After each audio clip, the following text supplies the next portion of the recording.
अगर कोई यहाँ बदतर काम कर रही है तो मीडिया कर रही है। फिर भारत भी का कोई पार्टी का नाम लेते हैं तो किस पर विश्वास किया भारत जाए? एकदम 100% है कि राहुल गांधी जी विकास करेंगे तो करेंगे। को रोजगार के लिए तेजस्वी यादव और कांग्रेस सरकार वादा कर रही है देने के लिए 2024 में बन जाएगी सरकार। महिलाओं के लिए गैस चूल्हा ये सब दे दिया गया है, लेकिन इस पर भी तो जीएसटी वगैरह लग रहा है ना, इस पर भी तो टैक्स लग क्या रहा बोलते है। हैं कि मेरा जीएसटी फ्री कर दो, हम क्या 50 रुपए में क्लास देंगे, 100 रुपए में क्लास आया है भर्ती अभी रेलवे के 5700 देना चाहिए 6 साल में रेलवे का। लोकसभा चुनाव 2024 के लिए माहौल क्या है, इसी को जानने के लिए मैं अभी सासाराम के नेहरू पार्क में पहुंचा हुआ हूं। इस पार्क में बहुत से लोग आए हुए हैं टहलने के लिए। टहलने के दौरान चुनावी चर्चा होना लाजमी है, कारण कि अभी चुनाव सर पर है और 1 जून को सासाराम संसदीय निर्वाचन क्षेत्र में मतदान होंगे और उस मतदान को लेकर किस तरह की चर्चा हो रही है, लोगों के मन में क्या चल रहा है, इसी बात को हम जानने की कोशिश करेंगे। हमारे साथ कुछ युवा हैं, क्योंकि युवाओं पर भारत का भविष्य निर्भर है और इन युवाओं के द्वारा किन मुद्दों के आधार पर इस बार मतदान किया जाएगा, ये भी समझना बेहद ज़रूरी है। इसीलिए मैं शुरुआत करता हूं। हमारे सामने एक युवा बैठे हुए हैं। एक चीज़ बताइए, इस बार किसकी सरकार? इस बार हम लोग देखिए जो रोजगार देगा, जो किसान का बात समझेगा। हम लोग बेरोजगारी से इस समय जूझ रहे हैं। हम लोग को रोजगार के लिए तेजस्वी यादव और कांग्रेस सरकार वादा कर रही है देने के लिए 2024 में बन जाएगी सरकार। तो हम लोग कांग्रेस के पक्ष से हैं इस समय।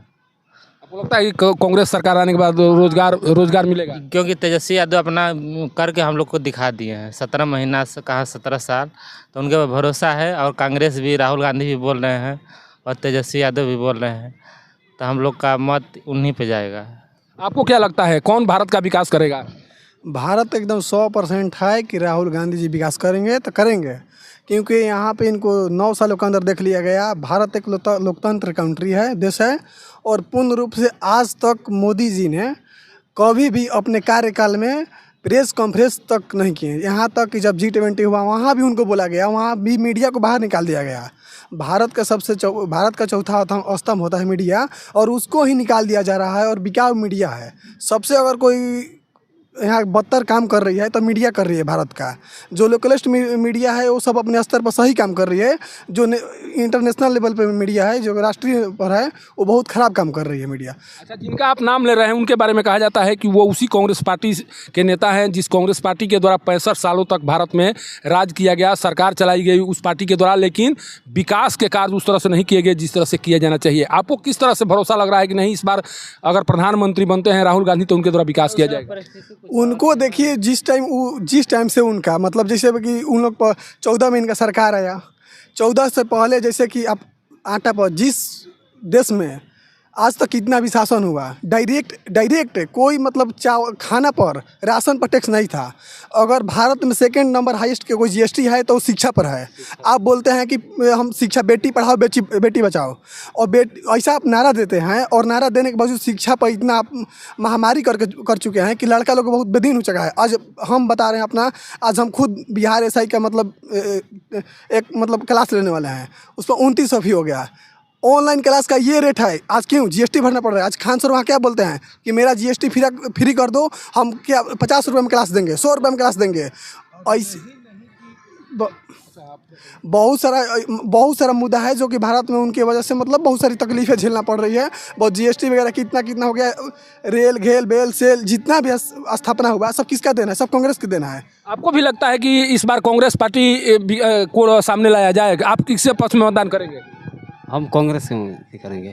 कांग्रेस के लिए मतदान करेंगे? जी। क्यों? क्योंकि अभी कांग्रेस सब कुछ दिया है।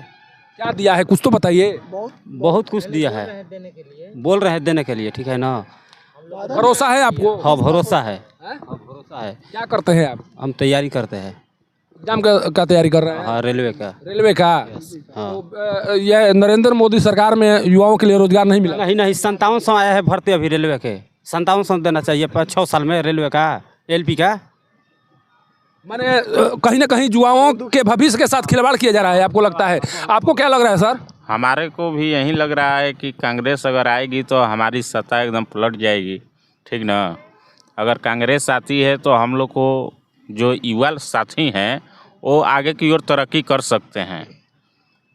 आखिर नरेंद्र मोदी के द्वारा क्या किया जा रहा है कि युवाओं की तरक्की नहीं हो रही है? वो 2014 से, यही ना, 2014 से लेकर अभी तक कोई प्रकार का हम लोग का संभावना नहीं दिया गया। मान लीजिए कि अभी रोजगार हम लोग को चाहिए तो रोजगार हम लोग का मिल नहीं पा रहा है, हम लोग इधर उधर भटक पा रहे हैं।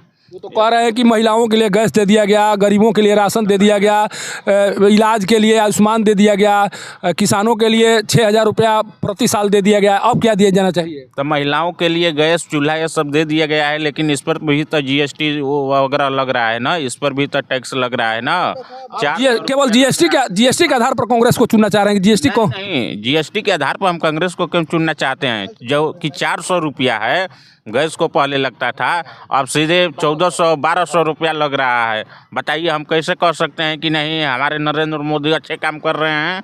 सर आप भी बैठे हुए हैं, इस बार किसकी सरकार?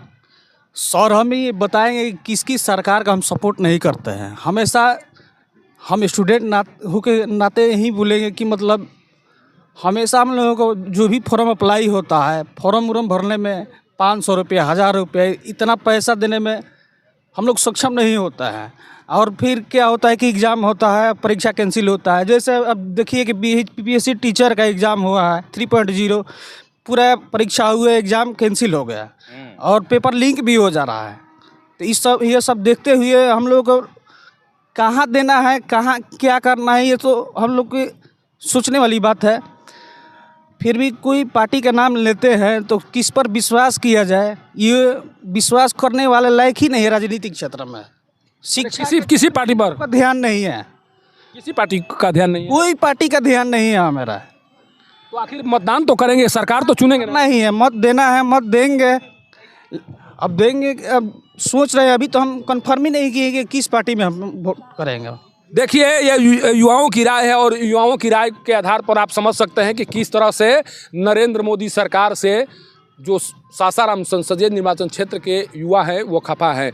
ये आप जहां पर जाएंगे 2 भागों में मतदाता बटे हुए हैं।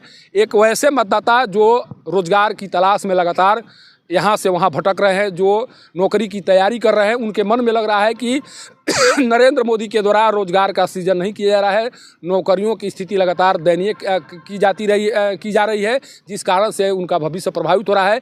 एक ऐसा तबका है जिसे लगता है कि नरेंद्र मोदी के द्वारा आयुष्मान, राशन और ये गैस कनेक्शन इस तरह का कार्य करके कहीं न कहीं लोगों को राहत पहुँचाने का कार्य किया गया है।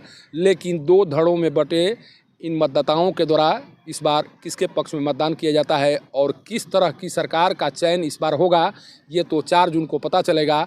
लेकिन जिस तरह से अभी युवा केंद्र सरकार की नीतियों से खफा दिखाई पड़ रहे हैं, उसे साफ लग रहा है कि युवाओं के द्वारा इस बार भाजपा सरकार या एनडीए सरकार के विरुद्ध जरूर मतदान किया जाएगा। और जो उम्मीद कांग्रेस से लगाई गई है, उस उम्मीद को पूरा करने के लिए इंडिया गठबंधन के पक्ष में मतदान करने की कोशिश की जाएगी।